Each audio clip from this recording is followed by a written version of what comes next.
Assalamualaikum warahmatullahi wabarakatuh. Salam sejahtera untuk kita kita yang telah hadir pada pagi hari ini. Alhamdulillah, saya ucapkan rasa syukur atas rahmat Allah yang telah diberikan kepada kita hingga dapat membuat kita sehat walafiat pada pagi hari ini. Sehingga kita dapat menghadiri Zoom meeting kali ini. Sebelum mulai acara penyuluhan ini, saya ucapkan selamat bergabung kepada teman-teman semua. Hadirin yang saya hormati, marilah kita panjatkan doa sesuai agama dan keyakinannya masing-masing agar penyuluhan diagnosis demam sejak dini kali ini bisa berjalan dengan lancar dan kondusif. Berdoa mulai.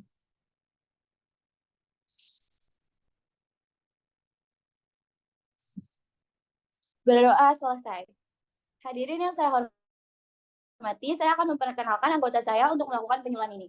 Yang pertama ada Muhammad Ardiansyah sebagai moderator, Indah Suni C. Salestari sebagai pemateri, Rina Fatima sebagai pemateri, dan yang terakhir ada Moren Stefania Ayret Retop sebagai pemateri. Itulah anggota penyuluhan pada hari ini. Untuk mengefisiensikan waktu, langsung masuk dalam acara selanjutnya. Selanjutnya saya persilakan kepada Muhammad Ardiansyah sebagai moderator untuk memulai penyuluhan diagnosis demam sejak dini ini. Oke, terima kasih Tiana. Assalamualaikum warahmatullahi wabarakatuh. Selamat pagi, salam sejahtera. Om Swastiastu, Namo Buddhaya, salam kebajikan. Sebelumnya, terima kasih atas kesempatan yang telah diberikan. Terima kasih juga kepada teman-teman yang sudah berkenan hadir pada acara penyuluhan ini. Penyuluhan ini kami selenggarakan tentunya bukan karena maksud dan tujuan yang tidak jelas. Kegiatan ini kami selenggarakan untuk memenuhi salah satu tugas mata kuliah, yaitu kewarganegaraan. Dan kami juga akan sedikit sharing bersama teman-teman, dan nantinya mungkin harapan kami, apa yang kami sampaikan bisa diaplikasikan dengan baik oleh kami ataupun oleh teman-teman sekalian. Tak kenal maka tak sayang, izinkan kami memperkenalkan diri terlebih dahulu, walaupun tadi sudah disampaikan oleh saudara MC. Ya, kami adalah mahasiswa program studi farmasi di Universitas Binawan. Saya sendiri, Muhammad Ardiansyah, yang diamanahkan untuk menjadi moderator. Kemudian tadi sebelumnya ada MC, Tiana, dan ada pemateri yang pertama, yaitu ada Indah Suni C. Salestari, kemudian ada Lina Fatima, dan ada Moren Stefania. Penyuluhan ini kami mengangkat tema mengenai diagnosis demam sejak dini. Mungkin teman-teman sudah tidak asing lagi ya dengan istilah demam ini, di mana kondisi badan itu biasanya terasa menggigil, kemudian adanya peradangan gitu ya, dan lain sebagainya. Nah, pada kegiatan ini juga ada tata tertib yang harus teman-teman lakukan. Yang pertama itu, teman-teman menampilkan nama sesuai format. Untuk peserta itu menggunakan format peserta underscore nama. Kemudian acara ini dimulai pukul 10 sampai selesai. Kemudian peserta wajib mengaktifkan mode diam atau mute mikrofon. Peserta juga wajib mengikuti acara sampai selesai, menjaga ketertiban dan kesopanan selama acara berlangsung. Ya, untuk mempersingkat waktu, kami persilakan untuk pemateri untuk menyampaikan bahasannya. Ya, silakan. Ya, terima kasih kepada moderator. Di sini saya akan mulai. Di sini kita akan membahas soal demam. Demam itu suatu kondisi yang ditandai dengan peningkatan suhu tubuh di atas suhu normal sesuai dengan kelompok usia pasien. Suhu keadaan normal pada bayi itu dari 3,6,5 derajat sampai 3,7 derajat Celcius. Pada anak sampai dewasa, dia dari 36 sampai 37 derajat Celcius. Apabila dikatakan demam itu, bila dia sampai suhu 39,5 derajat Celcius sampai dengan 41 derajat Celcius.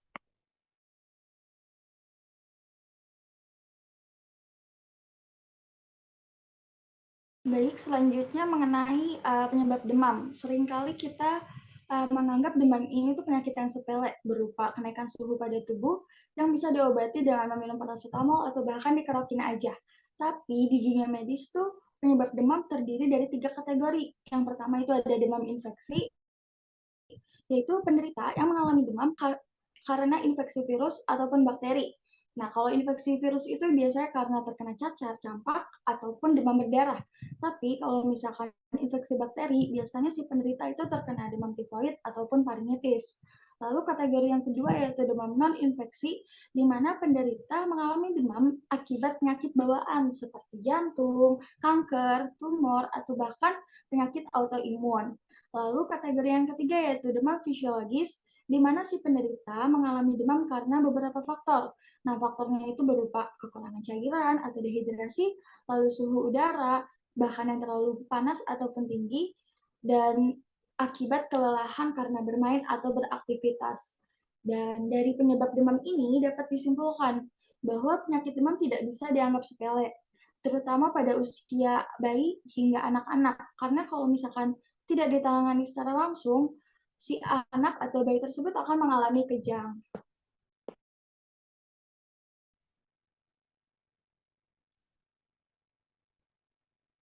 Selanjutnya di sini ada beberapa dampak demam yang sering terjadi, yaitu adanya peradangan, badan menjadi lemas, sakit kepala dan nyeri otot, hilangnya nafsu makan, serta kejang pada anak.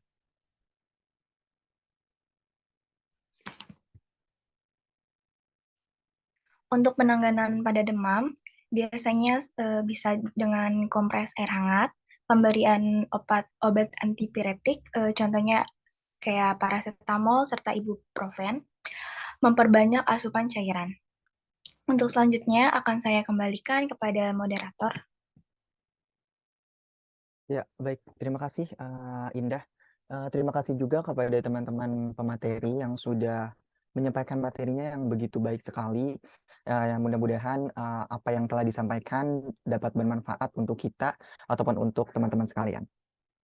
Ya, untuk sesi selanjutnya yaitu kami buka sesi pertanyaan. Jadi untuk teman-teman yang mungkin merasa ada yang ingin ditanyakan atau ada yang mengganjal, boleh ditanyakan. Teman-teman boleh raise hand, nanti akan kami atur.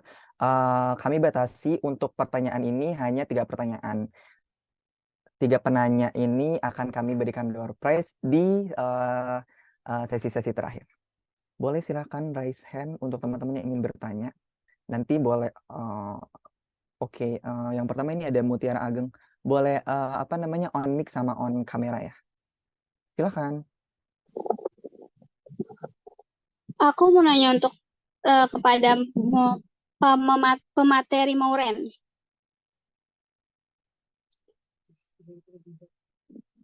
Iya, silakan. Kalau untuk pengompresan tubuh itu hanya bisa dengan air hangat atau bisa air dingin ya? Atau air biasa? Oh, oke. Ya, baik. Terima kasih Mutiara untuk pertanyaannya. Ya, pertanyaannya diajukan ke pemateri Saudara Mauren. Jadi pertanyaannya itu apakah pengompresan itu hanya dilakukan atau digunakan air hangat saja atau bisa menggunakan air dingin atau air yang biasa? Boleh Mauren silakan dijawab dulu. Iya, baik. Makasih untuk pertanyaannya Kak Mutiara. Di sini saya akan menjawab tadi pertanyaan pengompresan tubuh untuk pasien yang mengalami demam itu hanya bisa dengan air hangat atau air yang lain. Dianjurkan sih hanya bisa dengan air hangat ya, karena kalau misalkan menggunakan air lain seperti air dingin atau alkohol atau air biasa itu dia kurang bermanfaat gitu. Dia malah akan mengakibatkan penyempitan pada pembuluh darah gitu. Itu sih Kak. Oke, Mauren, terima kasih sudah dijawab. Bagaimana kamu Tiara? Sudah puas dengan jawabannya? Udah jelas sih Kak. Oke, terima kasih.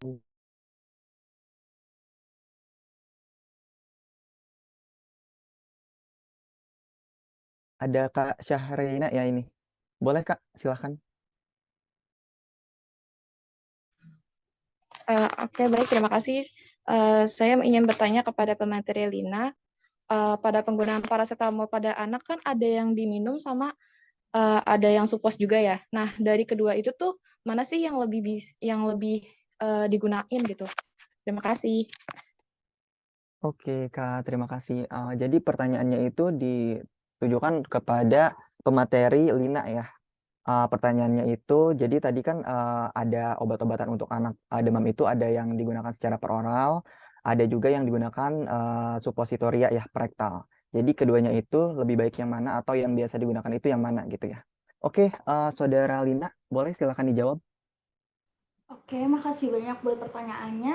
Jadi tuh kalau misalkan berdasarkan cara penggunaan, itu yang lebih sering digunain secara oral atau yang diminum secara langsung. Karena dia mudah digunain dan biasanya dosisnya itu udah ada di dalam kemasannya atau botol. Jadi kita bisa minum secara langsung tanpa kita harus ke dokter. Tapi kalau berdasarkan efektivitasnya, yang secara supos atau secara rektal itu lebih cepat ya karena si obat itu tuh langsung masuk ke dalam tubuh kita melalui darah. Jadi efeknya itu sekitar 15 atau bahkan 30 menit. Jadi kalau misalkan lebih sering digunakan pasti yang secara oral, cuma kalau misalkan dilihat secara keefektivitasan dia itu secara supos.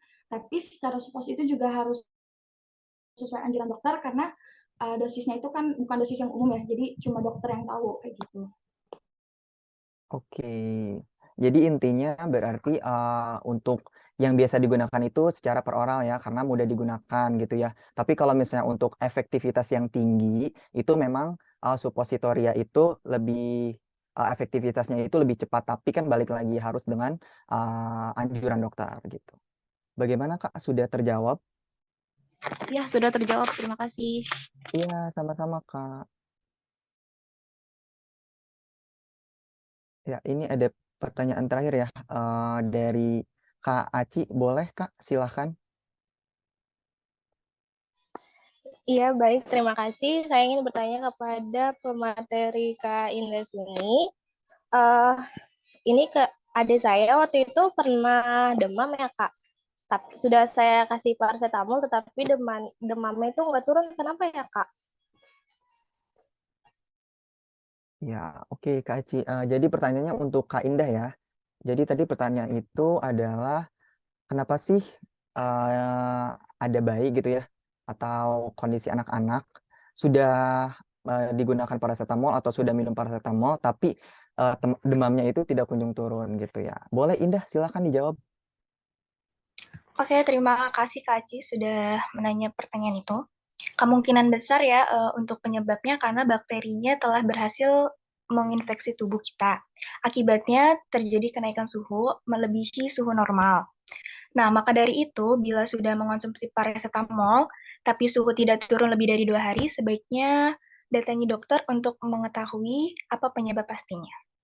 Itu aja sih, Kak. Apa sudah jelas? Iya, sudah, Kak. Terima kasih. Ya, oke, terima kasih Kak Aci.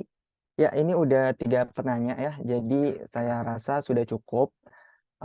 Terima kasih untuk teman-teman pemateri yang sudah menjawab juga. Untuk ketiga penanya tersebut, nanti akan kami hubungi ya untuk dikasih door prize sedikit. Ya, sebelum saya tutup, kami akan ada dokumentasi, nanti akan ada dari tim kami. Boleh teman-teman untuk on kamera dulu untuk sesi dokumentasi.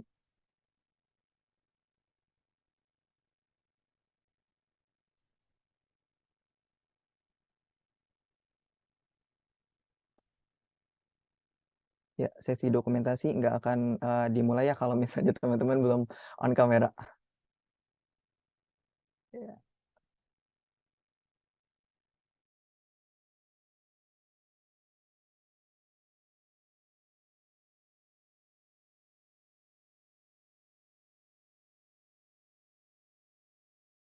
Ya, nggak apa-apa deh mungkin teman-teman yang off kamera ini tidak berkenan atau lagi berhalangan, lagi di luar gitu ya. Boleh, Moren, dalam hitungan 1, 2, 3. Boleh gaya-gaya lucu gitu. 1, 2, 3. Ya, cukup ya Moren. Udah. Lagi boleh sebentar lagi. Oh, belum. Ya udah, ya udah. Hitung lagi ya. 1, 2, 3. Udah. Ya, terima kasih teman-teman atas waktunya. Untuk menutup kegiatan pagi ini, saya kembalikan ke MC.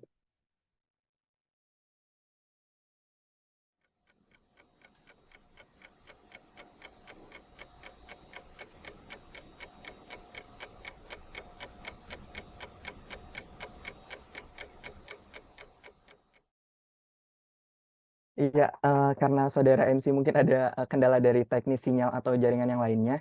Jadi saya yang akan menutup acara pada pagi ini. Terima kasih untuk teman-teman. Mohon maaf apabila ada kesalahan.